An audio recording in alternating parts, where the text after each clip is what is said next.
งานเปลี่ยนคอยลำโพง11 นิ้ว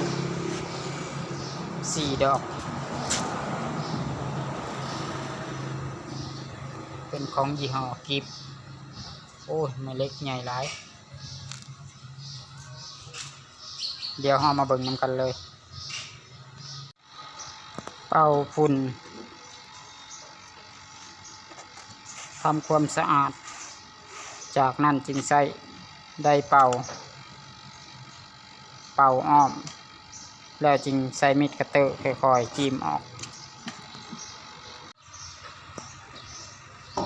เปิดหมวกออกมาแล้วเราจะแนมเห็นว่าคอยมันเหยาะอาการแบบนี้นี่น่าจะเปิดแห้งลิ้นแห้งลายลิ้นเสียงเบสลายคอยนี่เหยาะเดี๋ยวเราทำการดึงคอยออกมาวัดว่าเป็นคอยเบอร์ยังแกะคอยออกทั้งหมด4 ปากใหม่หมดส่วนตัวนี้สภาพสมบูรณ์เนี่ยมาเป็นแม่แบบใหม่แต่ทั้งลุมตัวนี้ขาดในวัดเบิ่งแล้วเป็นเบอร์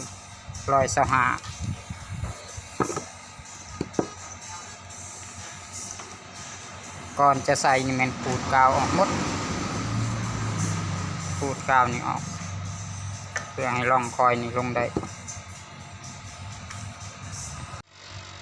ขูดกาวออกแล้ว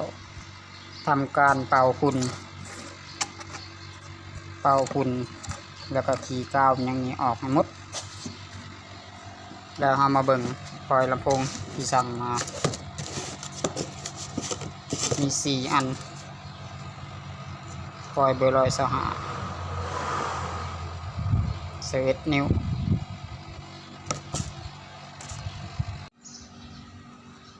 ใส่คอยเข้าไป